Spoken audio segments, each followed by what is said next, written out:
21 years ఏజ్లో Stephen హాకింగ్కి ఒక severe disease అనేది డయాగ్నోస్ అయింది.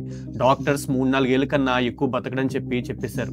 కానీ ఈ ఒక్క టెక్నిక్తో అయినా 76 సంవత్సరాలు బతికాడు. అండ్ ఆ టెక్నిక్ ఏంటో మీకు తెలుసుకోవాలనుందా? ఈ ఎక్స్పెరిమెంట్లో డాక్టర్స్ కొంతమంది ర్యాండమ్ పీపుల్ని ఒక రబ్బర్ హ్యాండ్ పక్కన కూర్చోబెడతారు. కొద్దిసేపు ఆ రబ్బర్ హ్యాండ్ మీద ఒరిజినల్ హ్యాండ్ మీద ఒకేలాంటి సెన్సెస్ అప్లై చేస్తారు. Do you feel this? Yes.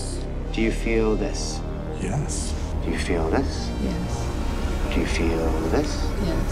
Do you feel this? Yes. Do you feel this? Yes.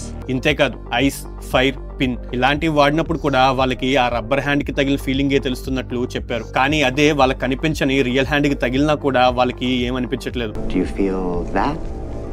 No. ఈ ఇల్యూజన్ ని రబ్బర్ హ్యాండ్ ఇల్యూజన్ అంటారు. అండ్ ఇది ప్రూవ్ చేసింది ఒకటే, మనం ఫీల్ అవుతున్న పెయిన్ గానీ లేదా లవ్ గానీ రియాలిటీ కాదు. మనం ఏదైతే నమ్ముతున్నామో అదే రియాలిటీ.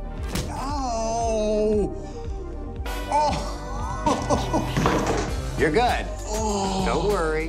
సేమ్ వే 21 ఇయర్స్ ఉన్నప్పుడు స్టీఫెన్ హాకింగ్ కి డాక్టర్లు కూడా 3-4 ఏళ్లకు మించి బ్రతకడం కష్టమని తేల్చి చెప్పినా కూడా ఆయన బిలీఫ్ అండ్ విల్ పవర్ తో ఏకంగా 76 ఏళ్ల వరకు లైఫ్ ని లీడ్ చేశారు. Because his brain refused to believe what others told him. ఇదే పాయింట్, రియాలిటీ అనేది ఎక్స్టర్నల్ వరల్డ్ లో కాదు, మన ఇంటర్నల్ బిలీఫ్ లో ఉంటుంది. మీరు గనక మీ లైఫ్ లో ప్రాబ్లమ్స్ తప్ప ఇంకేం లేవు, నా లైఫ్ లో ఎప్పుడు లక్ అనేది ఉండదని బలంగా నమ్మితే గనక అదే నిజమయ్యే ఛాన్సెస్ ఎక్కువ ఉంటాయి.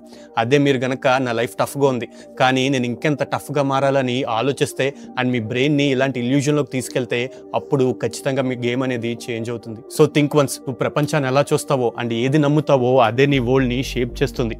అందుకే ఇక్కడి నుంచి అయినా ఏది ఆలోచించాలి, ఎలా ఆలోచించాలి అనేది చాలా ఆలోచించండి.